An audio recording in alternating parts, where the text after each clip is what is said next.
Communications. My name is Sudeshna Patnaik and I'll be your host for the call. We are joined by our MD and CEO, Mr. Amol Lakshminarayanan, our CFO, Mr. Kabir Ahmed Shakir, and our Head of Investor Relations, Mr. Rajiv Sharma. The results for the quarter ended 31st December 2024 have been announced today, and the quarterly data pack is available on our website.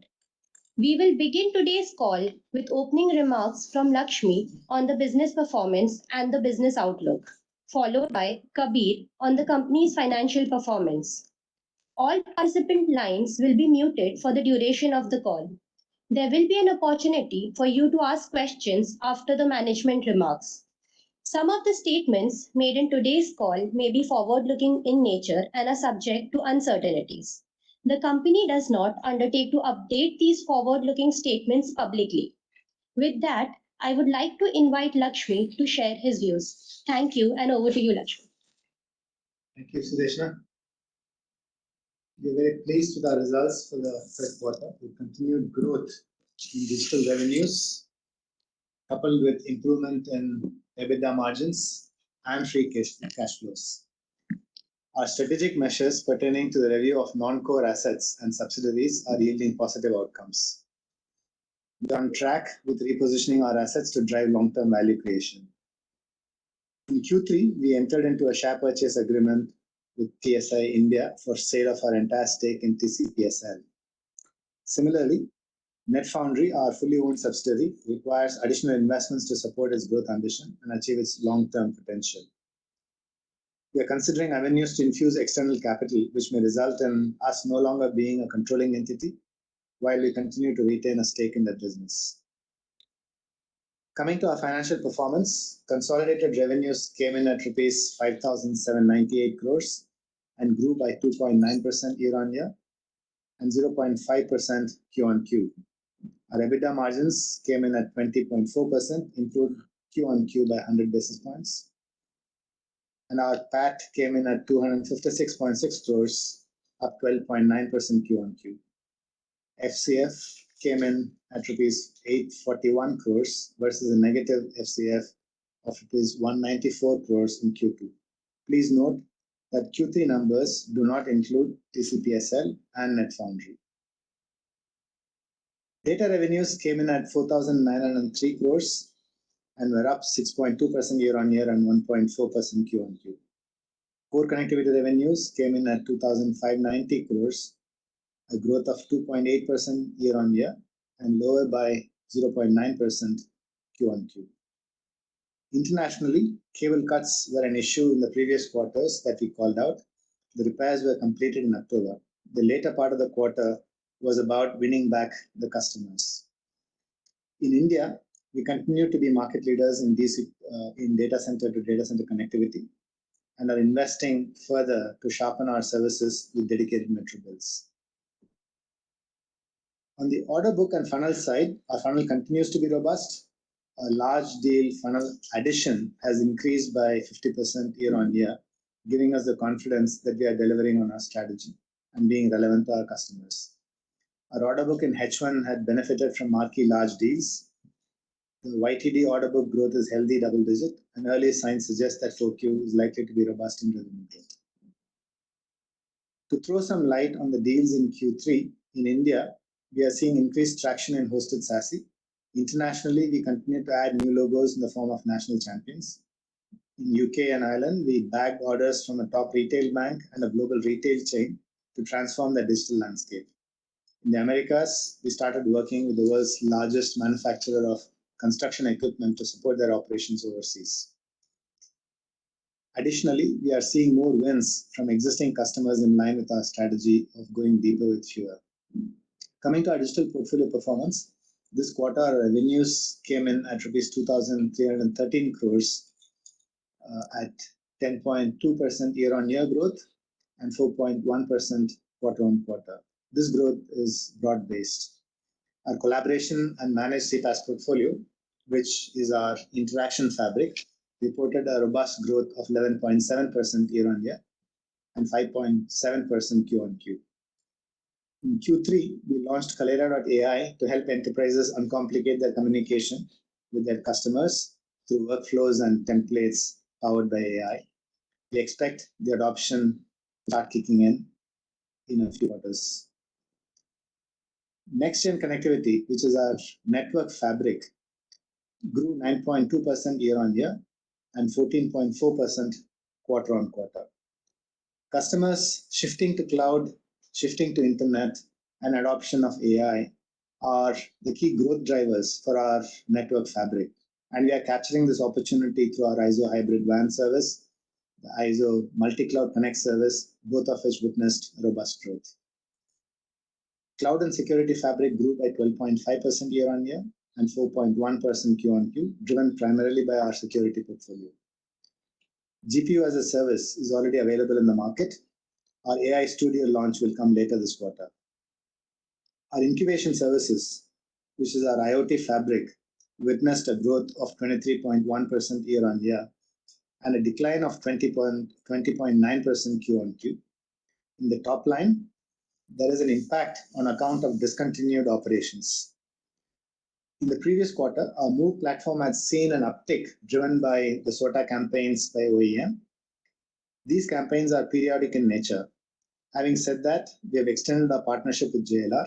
JLR's upcoming medium-sized SUV built on the new electric vehicle modular architecture will be leveraging Tata Communications' Move platform. Our media portfolio witnessed 2% year-on-year decline and an increase of 6.7% Q-on-Q. We signed a multi-million-dollar deal with a LATAM-based media tech company. As a media cloud and edge technology partner, we will help them transform from a linear, traditional channel format to a digital platform. To sum up, in a not-so-conducive environment, we have delivered a strong execution as reflected in our digital data growth, combined with expanded margins and increased cash flow. We will continue to invest in our products as we see our customer relevance is growing. With that, I now request Kabir to share the key financial highlights. Thank you, Lakshmi. The Q3 FY25 revenue growth driven by data came in at 5,798 crores, consolidated revenue growth of 2.9% year-on-year and 0.5% Q-on-Q. The top line had certain forex benefits accruing from a strengthening dollar. Normalizing for the same, the revenue growth is at 1.8% Y-on-Y and 0.2% Q-on-Q. Data revenue for the quarter came in at 4,903 crores, growth of 6.2% year-on-year and 1.4% Q-on-Q. The digital revenues for the quarter came in at 2,313 crores, a growth of 10.2% year-on-year and 4.1% quarter-on-quarter. Last quarter, we emphasized the multiple strategic measures which will start benefiting us in the quarters to come, and I'm pleased to share that we're making good progress. We announced the monetization of land parcel in the previous quarter, and necessary shareholder approvals are in place. Similarly, TSI purchase of entire stake in TCPSL will help us lower leverage, boost margin profile, and PAT in the coming days. As Lakshmi highlighted earlier during the call, we're considering potential avenues of scaling NetFoundry by infusing external capital. This is another positive outcome of our strategic review of subsidiaries and will help strengthen and sharpen our focus on core and aid margins. Let me add that our strategic review of subsidiaries has not merely restricted to monetization of assets. We've been working towards making TCTS more profitable, and the impact on our profitability is already visible. TCTS EBITDA margins have improved by about 800 basis points year-on-year. PAT for TCTS has significantly improved from negative 42 crores in FY24 to INR 40 crores till Q3 FY25. This has been outcome of our move to come out of a large loss-making contract. Our measures towards simplifications continue as we undertake restructuring of the current layered corporate structure. TC Netherlands and TC UK have been identified as the preferred holding companies for potential acquisition overseas, and steps are being taken to realign them as direct subsidiaries of TC India. This simplification will help the company to be more efficient and opportunistic in pursuing any potential opportunities when they come by. All the aforesaid measures are sharply improving the organization's ability to focus on the core and making us future ready, and at the same time freeing up resources to fuel our next phase of growth. With our land and non-core monetization stated above, we see our leverage ratios improving meaningfully over the next couple of quarters. Executing all the aforesaid measures was never easy, as implementation required upfront costs and may have created a perception of inefficiency.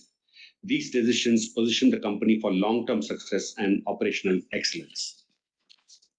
Our EBITDA came in at 1,181 crores, up 4.1% year on year and 5.7% quarter on quarter. Our EBITDA margins for the quarter were at 20.4%. Albeit negative, the EBITDA margin of our digital portfolio continues to witness an improving trend. PAT for the quarter came in at 256.6 crores, up 12.9% quarter on quarter. FCF for the quarter was at 841 crores after being negative in the previous 2 quarters. This is the highest FCF we have reported in the last 10 quarters. We are able to address working capital concerns this quarter, even though collection in some pockets of SAARC region has been challenging in the recent past, driven by geopolitical factors. Cash capex for the quarter stood at 486 crores. ROCE came in at 16%, a decline of 40 basis points quarter on quarter. Net debt for the quarter stood at 10,468 crores, and net debt to EBITDA is 2.34x. Both net debt and ROCE are impacted by Forex. Net debt is higher by 200 odd crores and ROCE higher by 20 basis points because of the Forex impact. TCPSL and NetFoundry are part of discontinued operations, and therefore they are not part of the reported financials. As such, the top line for Q3 is lower by 36 crores. EBITDA margins have been positively impacted by 40 basis points, and PAT margin is seen, the improvement in PAT margin is seen at 20.7 crores. Net debt is higher by 267 crores due to non-inclusion of cash from TCPSL. To sum up, our actions around repurposing our balance sheet, combined with continuous investments in new capabilities, positions us well to participate in future growth opportunities. I will now ask Sudarshana to open the forum for Q&A. Thank you, Kabir. We will wait for a minute for the question queue to assemble. Interested participants may click on the raise hand icon at the center bottom of the pane on WebEx application to join the question and answer queue.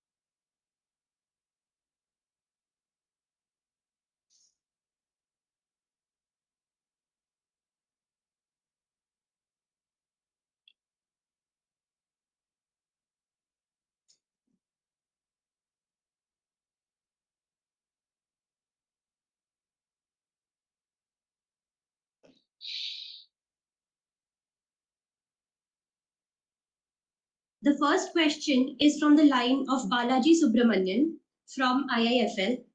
Balaji, you have been requested to unmute yourself. Please unmute and proceed with your question. Hi, good afternoon. Am I audible? Yes, you are. Yeah. Hi, Lakshmi. Thanks for taking my question. My first question would be on the demand environment. We have seen, especially with now the Trump administration coming in, some of the IT services companies at least are talking about an improvement in discretionary spending from the next quarter or so. How does, are you also seeing some sort of a similar tailwind on the demand front? That would be my first question. My second question would be on your FY27 revenue target, the data and the digital portfolio revenue target. Now that we are just about a little over 2 years away from that timeline, how do you see yourself, achieving those targets? And then what is the visibility, and how should one think about it? Yeah. So thanks, Balaji. I think the first question on demand, I think you referred to both the Trump administration coming in as well as the commentaries from the SIs. First of all, I think I had made the point before. The demand cycles of what you hear and see from the SIs are not directly related to us as we are in a digital infrastructure business. And to make that point, even in both our quarter one and quarter two, we highlighted that our order booking had gone up both in Q1 and Q2. Right? So even before that, I was saying that our funnel was robust. It was a matter of closing them. And we were very pleased to have closed in those deals in Q1 and Q2. In Q3, our funnel additions have been robust, but closures is normal, I would say, like the previous years, and not the increase that we had seen in Q1 and Q2. So our demand cycles are somewhat different to this. That's the first point I would make. Because in the biggest portfolio, both on the core connectivity as well as the next gen connectivity portfolios, largely these are driven by the customers' adoption of cloud. They don't want to touch that infrastructure until something is broken. So the movements and the drivers of why customers go towards transforming are slightly different to what the SIs would. So, and I'm elaborating the point to just make sure that we can't directly correlate the two environments. Having said that, we are very pleased in this year, particularly about our ACV performance. Q3 has come back to the normal. Our funnel is still pretty good in terms of additions. New deals into the funnel were good in Q3. And as we are looking at more larger and larger deals, our closure time is taking time. I think that's more a function of us getting into a larger deal as opposed to necessarily the macro condition is what I would say. So those are the main elements from what we see and how we see the demand environment to be. To your question on FY27, I mean, as we said when we put out our ambition that we wanted to double our revenues, it is an ambition. That ambition was really underpinned by what we believed the enterprises were needing, and we still believe that those customers are, will have the need to transform the network, will need a fabric that seamlessly integrates across network, cloud, security, and all of these. And therefore, we are continuing to invest in that direction, and we are seeing good traction. Now, whether we hit that number is 2 years is, to call out is difficult. It is, again, subject to many conditions in the macro. Even this year, for example, nobody anticipated a soft macro and the demand environment to be the way it played out. But I have confidence that we are moving in the right direction. We are investing in the right product set, and we are participating in opportunities to move us forward.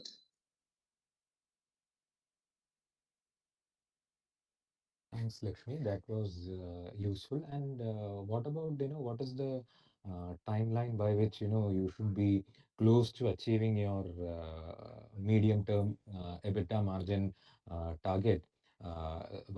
If I do some rough math, it does appear that the annual loss that you are making in the digital portfolio piece, I do know that you have mentioned in the past that one can't kind of, look at digital portfolio and core connectivity in separation. But if I look at it, it does appear that the annual EBITDA loss there is to the tune of 400-500 crores at least. So, when can one expect these investments to normalize and make decent, maybe high single digits or early teens kind of EBITDA margins? I'm just talking about the digital portfolio piece. Yeah, Balaji, let me take that question. I mentioned before, so I'll reiterate it. Every business within the digital portfolio has their destination margin. They are in the lines that you have already mentioned. So they may vary from one business to another, And the second bit is that they have a glide path of getting there. And there are drivers identified how we'll get. Some of them will be volume and operating, leverage kicking in. Some of them, will be when they actually scale up, and then we are able to get into multiple geographies. Some of them, because of the cost saving measures that we need to actually put in. Some of them will be mixed elements. So there are multiple drivers for each of the businesses that we are actually tracking. So that's what we have, that in the medium term, they should get to their destination portfolio. But having said that, I mean, in the digital portfolio, let's be open-minded that we may have to pivot and pivot ourselves depending on how the environment and how the customer demands are unfolding in front of us. And we need to be agile, enough to be relevant to our customers, especially in the digital portfolio. So therefore, I would like to, yes, have my eye on what the destination margin is and what the glide path, should be, but at the same time be flexible enough that I stay relevant, to the customers depending on the changing, demand scenarios. So with that, I would say we are continuing, in our overall margin, ambition of getting back to the 23 to 25 range. As we said we will get to the net debt to EBITDA this year, ROCE next year, and EBITDA the year after. That's what we had mentioned. We continue to remain there, except for net debt to EBITDA may slip by a bit, especially because of the high forex volatility that we have actually seen in the last 4-6 weeks. And we are all aware of what's happening to the dollar. As a result of that, the ratios do have changed. Fundamentals of the business haven't changed anything, so it may slip by a quarter or so, both on the debt and on the ROCE line, plus the corporate action that we have taken. For example, payment solutions, on its own, that's the right thing to do for the business. But that means 267 crores of cash is gone, and therefore net debt is has gone up. Those are mathematics, Balaji. They don't change the fundamentals of the business or the value creating action that we are doing, each of them, to get this business robust. So we are still committed to that, and I'm really not worried if it changes by a quarter here or there because of macro conditions or external variables. Thanks, Kabir, for the elaborate answer, and all the best. Thank you. Thank you, Balaji. The next question is from Sanjesh Jain. Sanjesh, you have been requested to unmute. Please ask your question.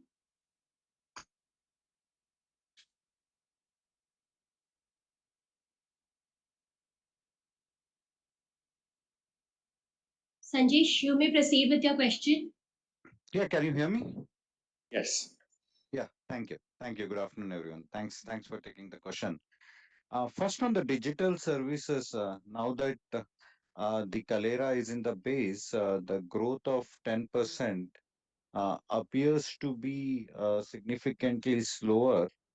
What is really stopping us? Because underlying driver really hasn't changed much, whether cloud adoption, network transformation. I can understand slowdown in the CPaaS, but rest of the businesses, the fundamental really hasn't changed.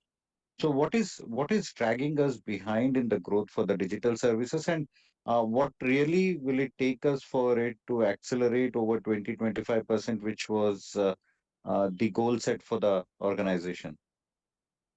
Yeah. So Sanjesh, firstly, you're right. The interaction business is a fairly substantial part of the digital portfolio now, and the interaction fabric, on a year-on-year basis, has grown 11.7%, which we believe for that category of business is quite good, because there has been a gentle slowdown on SMS and others. The drivers for that business to further grow will come when the adoption of other channels compared to SMS starts to acquire scale. So that is one driver. The second driver is essentially move it to more platform in terms of more AI-based orchestration and so on, and that is what we are investing. So that will happen in that sequence. As the adoption of that happens, the interaction business growth and margins will begin to improve. In the remainder of the digital portfolio, the next gen connectivity has grown well, but for that the order conversion, it takes much longer, because if you win a large international network transformation, it does take time, either because it's like customers say it's live wire and you're touching the live wire for them. We have to be careful, and they are ultra careful. And second is also they want to do that region by region, and it takes time to deliver and therefore recognize the revenue. Right? So that is the kind of sequence that we have to go through. So we see traction, but the conversion to the revenue does take time. And I called out, in the next gen connectivity, we have grown well, and we are further investing in the new drivers, which are the cloud connectivity portfolio, which is very early stage in the market. The overall market is still only $1 billion globally. Right? In that market, and that is seeing a very healthy growth, but that number growth, even if it is a 30-40% growth, is not going to shift the needle on the overall digital portfolio. So you're not able to really appreciate the growth in that portfolio.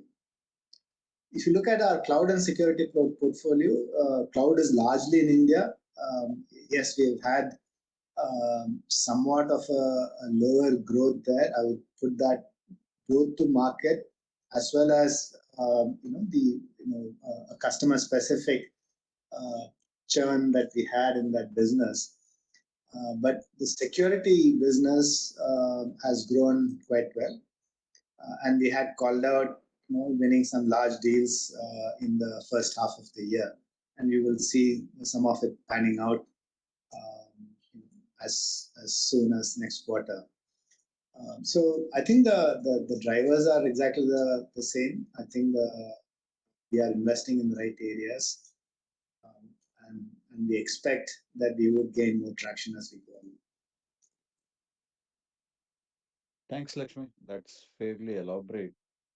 But considering where we are today, sitting on the order book and sales funnel, how does FY26 look for us? Do you see these challenges continue and difficulty as an organization to accelerate the growth? Yeah, I mean, as you know, we don't give guidance, but the only indicators I would say there are certain tailwinds, which is our acceptance in the market of our products and platform, the growth in the funnel that I called out, and the increased order booking that we did in the first half of the year, and we hope that it will pick up in Q4 again. Q3 came back to more normative levels. So these are the tailwinds we see. And similarly, on the headwinds side, we do have headwinds, particularly when it comes to the connectivity business. There is price erosion, there are churns that happens. And this year we suffered from cable cuts, which was a substantial pull down in terms of the numbers that you would have had. So there are some headwinds and tailwinds. So it's difficult to call out what FY26 and make it beyond these indicators. We don't want to give any guidance as such. No, that's fair. That's fair. Just one follow-up question. We have done a lot of investment, whether it's product portfolio, foot on the street, putting up a huge investment on the employee cost and all. Yeah. Are we satisfied with the progress that we thought when we started these investment in terms of how we are moving today? Yes, I think the clear reflection is increased order book that we reported in first half would not have happened if we had not invested in expanding both our product portfolio as well as investing in the right type of sales resource in the markets. Now, the question is, in order for us to grow and further accelerate, we believe, despite our international business has grown quite well, even this quarter and this year, year to date has grown. But in order for us to grow in the international markets, our footprint and coverage needs to substantially even more increase, right? And that we are taking very measured steps rather than incurring all costs upfront, because we are having to balance, the costs incurred, how long will a person take to become productive, and the results that they deliver. So these are, more measured steps we would take. But clearly, our presence would have to increase even more in order to grow faster. Fair enough. Lakshmi, just one on the cloud. We were very bullish on the cloud part of the business. We have announced certain new products as well. And that we are taking international, unlike the existing cloud business, which is more India specific. When should we see acceleration in the order win on that part of the business? On the cloud, we did not say we are doing international, Sanjesh. Cloud has always been India. We do have some cloud presence internationally, but we have not really, scaled that or invested further in the international side. We do have some customers that we support. What you perhaps are referring to is the Cloud Light, which Correct. is our portfolio. And the Edge portfolio is, our first biggest proof point of the Edge that, that it works is our media cloud business, right? So the media cloud, even the large, the LATAM deal that we announced, we will use our Edge portfolio, specifically tuned for media, for that transformation of that business. So it is seeing traction. We have to, currently the only major use case is media that we have. So we will look at other use cases for manufacturing and retail, and then we could scale that in those markets. And AI cloud, there also we were started investing, right? Yeah. AI cloud is, we have been investing. I think we're very pleased. We said that we will have it ready this quarter. Earlier, last week we announced GPU as a service for general availability for customers. The AI Studio, which is the platform capability on top of the GPU, is something that we will launch later this quarter. Okay. But traction in those will take some time before we see more order book coming in from these services, right? Yeah, I think it's, particularly on the enterprise side, people are still, going to be in the experimental and learning mode, and then they have to graduate to adoption and scaling. So that will take time. There is a class of customers who would want to invest in model building and so on. Those would be the first set of customers where we would expect more scale usage. Got it. Got it. How does this rupee depreciation, a sharp rupee depreciation, help us become more competitive in the international market?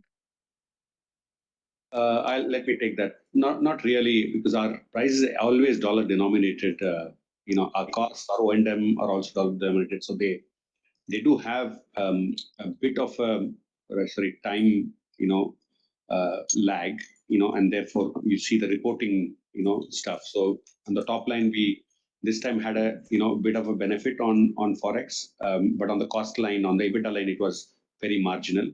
It had a little bit of a severe impact on the net debt line, right? But then after a point in time they normalize, Sanjesh. Got it. Kabir, last question on the land sale which we were trying to do with 800 to 1,000 crore. When is that expected to close and cash flow to come in? Sorry, did you say 2,000 crores? No, 800 to 1,000 crores. Yeah, no, it's 850 crores to be precise is the gross amount.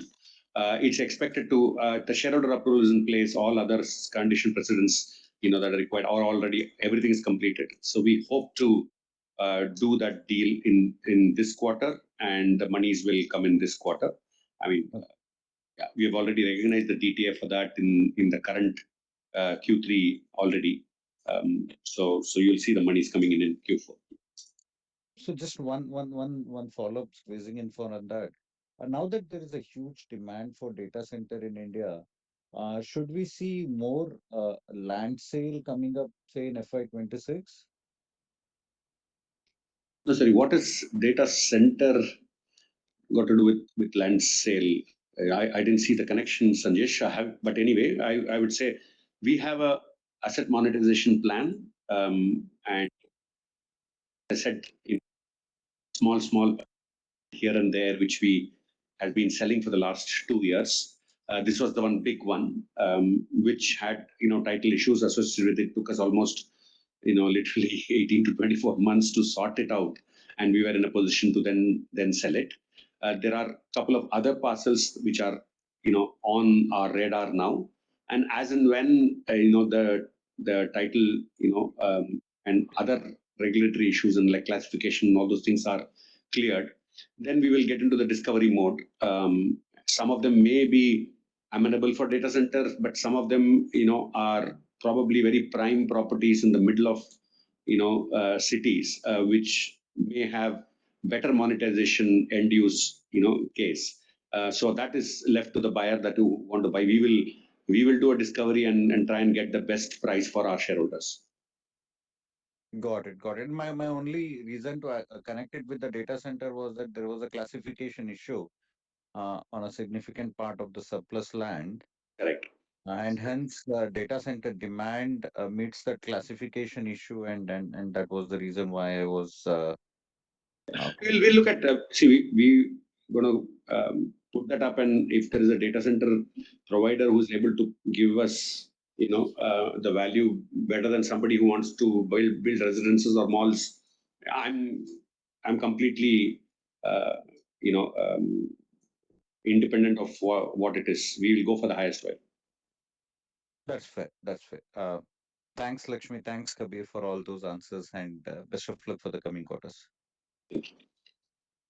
Thank you, Sanjesh. The next question is from Vibhor Singhal from Novama Equities. Vibhor, you have been requested to unmute yourself. Please proceed with your question.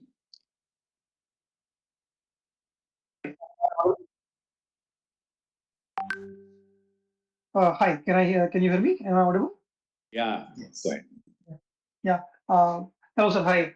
Thanks for taking my questions and congrats on a decent performance. Uh, my question was mainly on actually my question was mainly on the commentary by the IT services companies that have happened in this quarter. I mean, starting from the TCS at the beginning of the quarter, I think almost all companies are talking about a kind of a renewed demand environment in the US and the developed world. The discretionary spends coming back and green shoots in various basically domains. Where are we in that entire scheme of things? I mean, are we also seeing some of our clients or prospective clients talking positive about those things? Does any of that rub-off effect have on any of our segment verticals, which could help us take our growth to higher levels than what we are reporting today? So, Vibhor, I think I sort of clarified that linking that commentary to our business may not be, it's not Okay. directly relatable for various reasons because we're not in the application space. A large part of our portfolio is still network, even if it is core connectivity and next-gen connectivity put together, is still a very large part of our portfolio. And in this portfolio, the demand drivers clearly are, as there are more migrations to cloud, as people want to move more to the internet. And now with AI, the data is going to become even more important as to how they manage and store and utilize all of these. The demand for network transformation is definitely going to be there. Having said that, how it translates, is something that we have witnessed in the last 2-3 years. It's really like a live wire. People take very conservative approach in touching that and transforming that, and that will still continue. I think the only positivity I see is as people build more applications, there is going to be more data being transported, and therefore the network would have to transform. So it would have when it would happen is not a direct correlation. The second data point is, even before others started making positive commentaries, we said that our H1 order book, we said was much better than the previous years, what we had booked in H1. So I'm just making that point to say that it's not directly correlatable. The only area where we think the discretionary spend will benefit is one in our interaction business, because some of the marketing campaigns and others are discretionary, and that could go up and that could have a direct impact to our interaction business.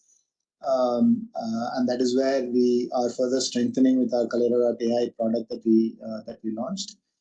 And the second area of the discretionary is more on the IoT fabric, right? Again, that also depends on more discretionary budgets, is what I would say. The rest of the fabrics are more fundamental and is not directly related to the environment that the exercise would describe. Got it, got it. That was really helpful. So if I take it, let's say, I mean, the cloud business is predominantly India. Cloud adoption in India is probably going to take place whenever it does with a lag. That's different. Next gen, you mentioned its network and will probably happen with a lag and some time. For the CPaaS business, I mean, to be honest, a very decent growth in this quarter. How do you see this growth playing out? I mean, what could be the triggers that could further up this number to, let's say, a mid-teen kind of a growth number on a Y-on-Y basis? Are we seeing more adoption of new technologies in which we have offerings for clients? I mean, some color on that would be really useful. Yeah, no, we have diversified the channels to voice, RCS in some markets. We are launching the WhatsApp in some markets. We have launched. So we would make more channel diversity available in many markets during the course of the year, and that would be one of the triggers for growth. The second trigger is, of course, the platform that we are building on top of the channels, right? In terms of more intelligent orchestration and all of that, and that would be the second trigger. And we are at the moment in very sort of early stages in terms of pushing that into the market. So we believe that will gain traction. And we will report on how that traction goes and how that growth we see, because those will be the key drivers for the future growth. SMS, we can take market share from other places, but it's still the overall SMS market is not growing as much as it used to. And also from a margin perspective, that is not a great driver of margins if you stay in that SMS alone. Got it, got it. That's really helpful, Lakshmi. My last question is for Kabir. Kabir, in terms of the margin profile, I mean, we are gradually expanding our margins on the console level. But if I do the back calculation, I think one of the participants also asked, our digital margins still appear to be in the red. I know you don't give separate guidances for the separate divisions, but what will it take for our digital margins, let's say, to become profitable and get into that green territory?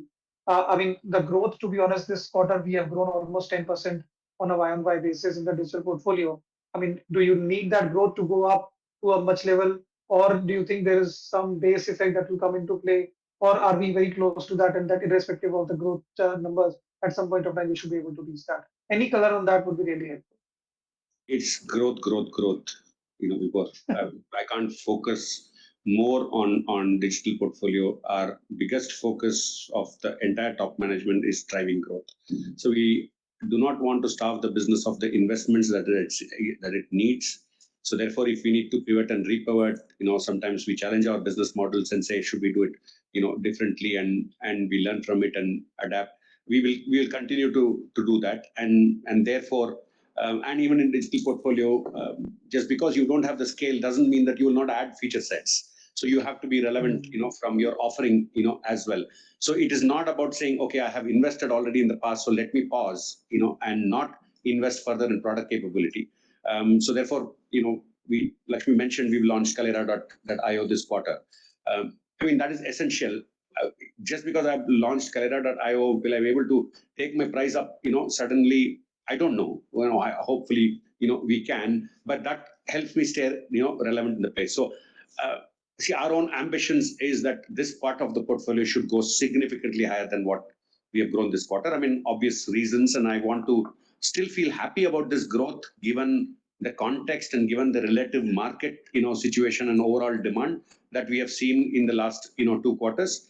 But having said that, our ambition, whether it's from the FY27 that we talked about or even otherwise, that it knows need has to be growth. And when that growth operates at that particular level, you can do the math, yourself, because a large element of the costs are, fixed in nature. So automatically the EBITDA profile will improve. So therefore, for that to take short-term myopic decisions, it's very easy to cut investments. But I think we should purpose our energies as an organization in driving growth.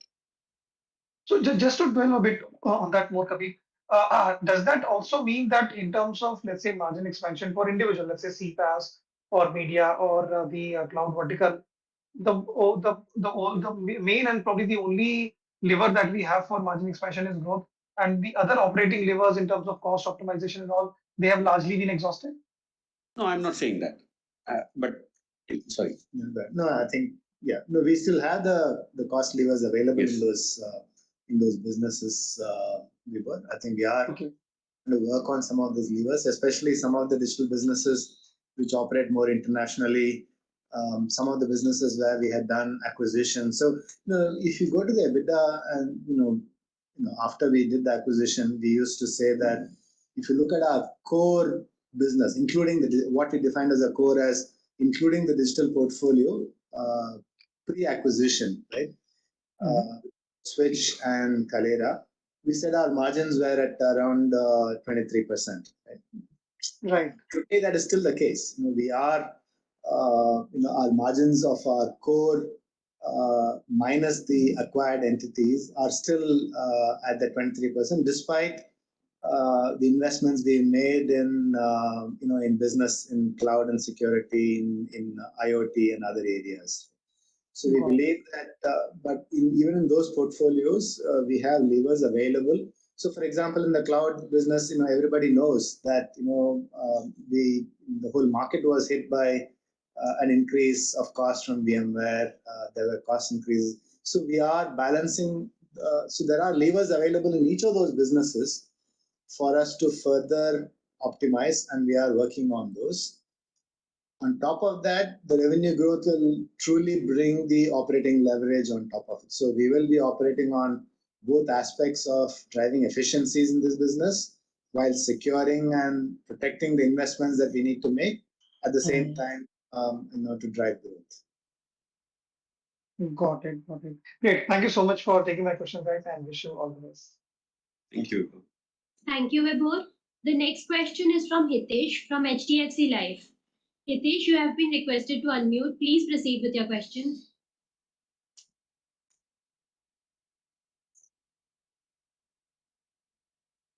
HDFC Life. Just to clarify this cable cut thing, your other things being equal, should we see the impact, revenue increase impact in Q4? I assume this has been sorted by October. So other things being equal, should we see the revenue increase in Q4? Just to account of this. No, I think I mentioned in my commentary that we are in the process of winning back some of the customers from the cable cut.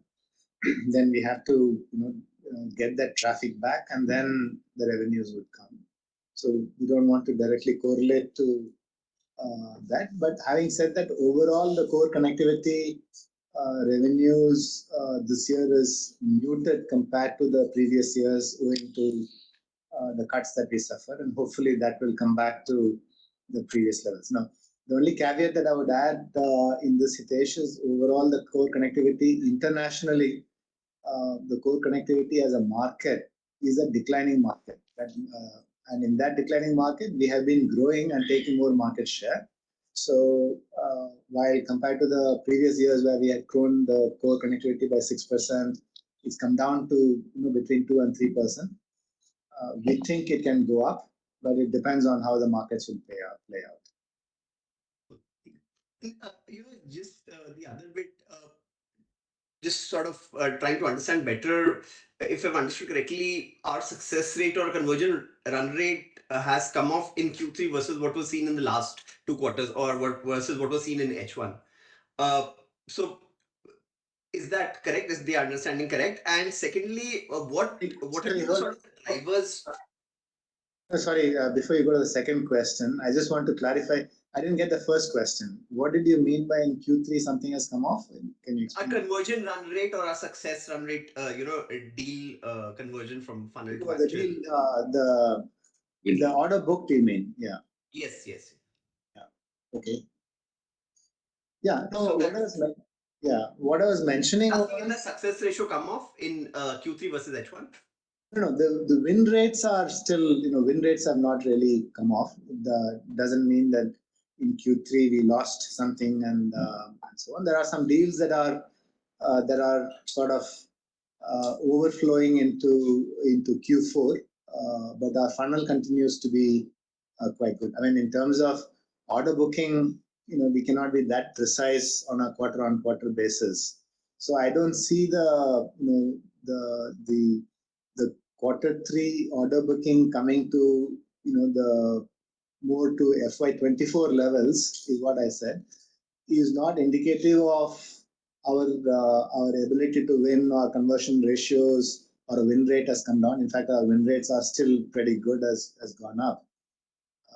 It's just some of the delays and some of the deals rolling over to the next quarter is what. Okay. So the cycle has elongated slightly. Yeah, cycle. I mean, it's marginally gone up. It's not very material compared to the last quarters. From what we on an average, when I look at the large deals, we used to be at 7 months. Now it's 7.4 months. So it is not as though it's elongated. But in some of these things, if a deal runs over, rather than closing on December 15th, they close it on January 15th. I wouldn't read too much into it. Fair enough. Fair enough. And when we've got this, when we say we've got a double-digit order book growth versus last year, when does it show up in revenue? Yeah, that's a more complex question to answer because many of these have different conversion time to revenues. But I did say, some of the deals which are more in the area of the cloud and security that we announced in Q1 and Q2, we should start seeing that in Q4. Some of the network deals will take longer to fructify. If it is in the core connectivity, for example, if you're doing a dedicated build, that might take almost 12 to 18 months to show up. Right? So as revenues. Okay. Okay. And just for a better understanding of the order wins that we have, what proportion would be in India and what proportion would be outside India? I don't have that handily with me, and that is not a data point that we also have given out before, so I don't want to start something new. Okay. Thanks. That's all from me. Thank you, Hitesh. The next question is from Dayanand Mittal. Daya, you have been requested to unmute yourself. Please proceed with your question. Just one question. What are the key factors that's driving margin expansion, and where do you see margins over the next few quarters? Thanks. Yeah, I mean, I don't want to give any specific guidance on margin per se. I mean, our ambition is 23-25.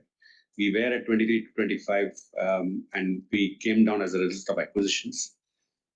So there are a combination of multiple things that we are doing. One, each of those acquisition assets need to deliver on their business cases, which have built-in synergies and margin expansion on their own. Our own core business needs to also grow, and we need to have mixed benefits there and operating leverage to kick in. So that is another driver. But there are also going to be BAU of inflation and headwinds that we will face, and we need to mitigate that and then continue to grow. So that I would say it's a mixed bag of multiple things that we are looking at on an ongoing basis, and in our ambition is in 2 years' time we get back to the 23-25 using multitude of these levers that will play out. Thank you, Daya. The next question is from Ridhesh Gandhi. Ridhesh, you have been requested to unmute yourself. Please proceed with your question.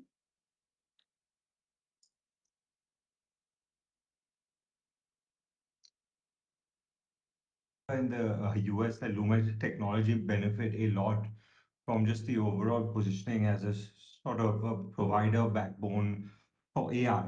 And I understand that we don't have as strong a network in the States, but do we see potentially this being an opportunity in India and some of our other markets actually where we are strong? Yeah, Ritesh, I think even in today's commentary, I mentioned that we are a market leader in DC to DC connectivity in India. Right? Internationally, the core connectivity has been on the decline, and we have been growing. So, we have been doing relatively well with focused investments and capabilities and delivering a network that is reliable for the DC to DC connectivity and for large enterprises who require large pipes, both nationally and internationally. Right? So that is a business that has been growing for us 6-7%, while we had initially said that it would be in mid single digits or low single digits based on how the overall market growth or degrowth was happening in the international markets. So that's just to give you a perspective. So definitely AI and Lumen has seen that on the back of large investments by hyperscalers for AI cloud in the US, Lumen has benefited through the large order bookings there. And that is precisely what we have been doing, in our core connectivity as well. Got it. And then just to understand, on your commentary on your FY27 aspirations, which you spoke about, is it that now it's sort of looking difficult, or it is still on target, may slip by a quarter or two? No, I think I've been saying that is an aspiration that we set for ourselves based on which we were going to invest in products and increase our relevance. I think we are still continuing to do that. The traction and the feedback from the customers in the market is very positive on the digital fabric. So we'll have to continue to stay the course on that. Now, when it will actually transpire, it depends on several factors that I've outlined, and those need to play out. Got it. And just to understand from the time in which we sort of set this aspiration and now, actually, because I'm sure you guys would have done a lot of thinking into like putting that aspiration out there as well. Actually, I mean, what has sort of like not played out as you had sort of expected to No, for us to actually achieve the aspiration? one is clearly the macro condition. The overall the geopolitical uncertainties and the demand environment had gone down all over the place, and that is something that we cannot anticipate for. But which area of the macro uncertainty is it? Is it? Which area has been impacted by the macro uncertainty per se? What do you mean by which area? No, as in you're saying that the reason why the things which have changed is the macro uncertainty. But how is the macro uncertainty going to, materially move the needle with regards to, us potentially achieving what we were like looking at? That depends on the spend environment, right? So the customer spends more on applications, there is going to be more need for data. As customers spend more on applications, there are going to be more data islands, so the networks have to transform. So it has a bearing on how our customers would see us and would buy from people like us. Got it. But if on the IT spending angle of things, stuff hasn't reduced, then in turn the application would continue. In turn, sort of we would also continue to benefit. So and we haven't seen that happening in IT services. So just want to understand the reason we're seeing this here.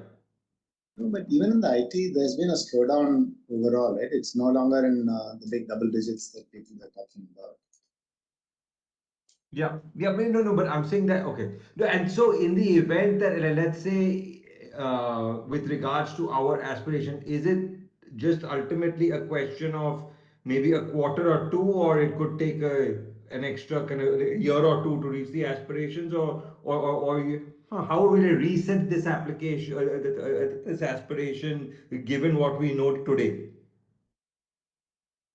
Yeah, We'll come back in a minute. yeah, we'll come back. I think we have an investors meeting coming up later on during the year, and we will have a better sense by then. We'll have another quarter to go. All right, thank you. Okay, 2 years is too early to call it quits. Good. All right, so we are still aiming for it and hoping for it. That's it. Okay. Absolutely, yeah. All right, thank you. That's all. Thank you, Ridesh. The next question is from Nitish Rathi. Nishit, please unmute yourself and ask your question.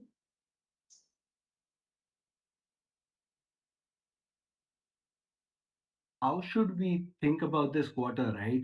Because it's after 4 quarters that we've seen a very strong, broad-based quarter-on-quarter growth in the digital portfolio. So I know almost 6% QOQ growth and across the portfolio on the digital side, barring the incubation piece, right? So is that the right way to look at it, or should we look at it more on a YOY basis? Because the last 3 quarters are in the base, and and this growth has come in a seasonally weak quarter, and you're saying the full benefit of the orders that you've won in H1 have not yet kind of transpired, right? So I'm just trying to understand what is the right way to think about it, and is it unfair on my part to kind of think that what you've delivered in Q3 should kind of sustain or kind of improve going forward on a sequential basis?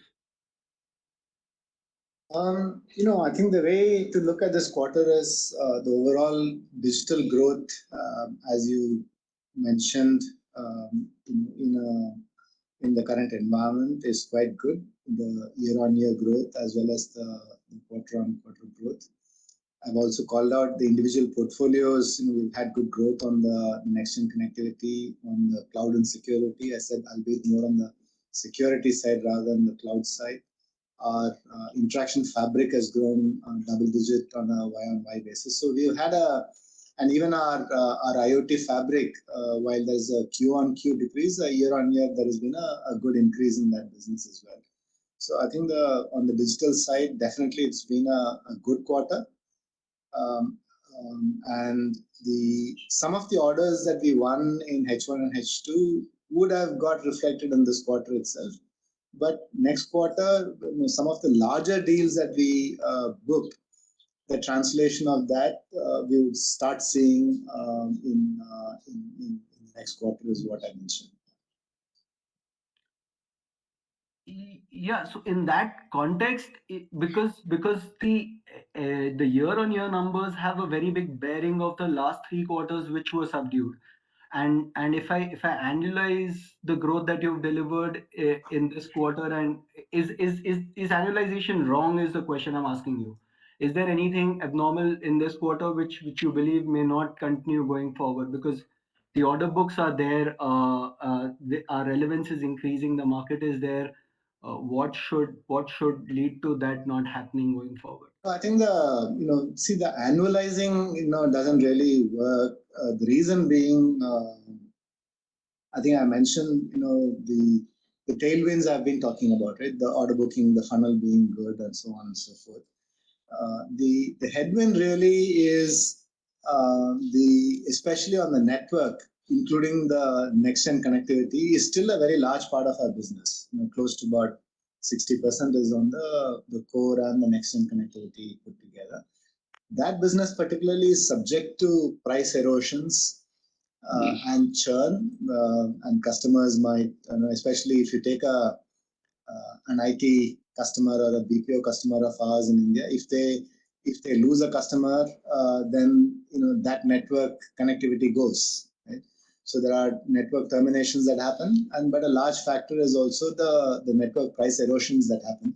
Those are the headwinds that we have to worry about, and that's the headwind that we constantly battle. So the reason why I'm giving you that explanation is, in this business, annualizing the quarterly revenue and extrapolating on that is not the right way to look at. No, I fully agree with you. It may not be the right way. I'm just saying in context that we lost a month with cable cuts. We have better dollar. The currency is in our favor, and the fact that we booked very strong orders in H1. So I'm just trying to understand the caution. Where is that caution coming from? But maybe it's fair. These are there. So There are a lot of unknowns. there is no caution. I mean, I'm just giving you the both the plus and the minus side. The plus side is clearly the orders booked. The plus side is clearly currently we see a lot of last year we saw a lot of DC growth in India. We are the market leaders. As and when more comes, we will capitalize on those. In all other portfolio, I think we are invested in the right places to be able to grow. The caution, along with that positive, I'm also saying what the headwinds normally are. That's what I'm bringing both the pluses and minuses to be clear. No, absolutely get it. Okay. And can you just also help me understand how should we think about if data localization were to happen, what are the parts of the businesses that could see could be positively impacted, or what are the possible impacts that could be there on our business? No, clearly the cloud business will benefit if there is more of a mandate to localize. Okay. And the connectivity, wherein you said the data to data connectivity is also a very big Also, I impact. think if there are more, if there is a cloud growth and there is more data centers in India, then the connectivity also will benefit from it. Understood. And last quarter you called out that your international order book was at an all-time 5-year high, right? Order booking, I think, if I'm not mistaken. Has that trend continued? Because you called out some very interesting deals that you won, the international bank, the international retailer, and some very interesting customers. So has that momentum continued? Are you seeing increased traction in that piece out there? Yeah, I think the international funnel is quite healthy, and year to date the order booking also has been healthy. I think the thing is the international regions, those regions are still relatively small for us. So even if those regions grow at 25% or year to date, I've seen most of the regions have grown at a very healthy double digit. It's still, in terms of how it shifts the needle for us overall is still a question. So, but in terms of the traction that we surely see traction in all the markets. So are there some international regions, because if we are seeing 25%, international is if I'm not mistaken, around 40% of our business, right? So if that is growing at a very healthy pace, are there some international markets which are seeing headwinds? So the international is also in two parts. One is the enterprise, and also we have in international we have the service providers, and we have the OTT business as we call, right? So all of that is international. So the international enterprise is doing well. The OTT, after a lull has picked up. So that would be the broad commentary on the international side. And lastly, are there any plans to invest in cables again? Because a lot of our cables are starting to near end of life. Are there any plans to kind of invest in cables? Yeah, we have been investing quite regularly on the cable side, right? So we buy, whether we may not invest directly as a consortium partner or a build by ourselves, but we are investing through IRUs. We just had one of the cables systems go live recently. So we are continuously investing and monitoring the capacity requirements of our business. And in fact, in the last few 4 or 5 years, our capacity has gone up quite high. So there is a constant investment that we are doing on the cable systems. Sorry, you said one of the largest IRUs went live. This happened in Q3 or in Q4 now? Cable systems. Yeah, the cable system that went live, that is in Q4. Yeah, it's just gone live now.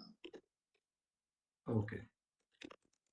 No, that was it from my side. All the best to you, and hopefully, things will just continue better. Thank you. Thank you, Nishit. Thank you, Nishit. Given the constraint on time, we will end the question and answer session now. With that, I will request Lakshmi to please share his closing comments. Yeah, no, thank you all. I think we are very, very pleased with the digital growth. The overall international growth has been a good all-round performance. Performance on EBITDA has been quite good. And also the EBITDA to cash flow conversion is also very good. So we're very pleased overall with the quarter. Thank you. Thank you, Lakshmi. This brings us to the end of the call. In case of any queries, please write to investor.relations@tatacommunications.com. Thank you for joining the call, and you may now disconnect. Thank you. Have a good day.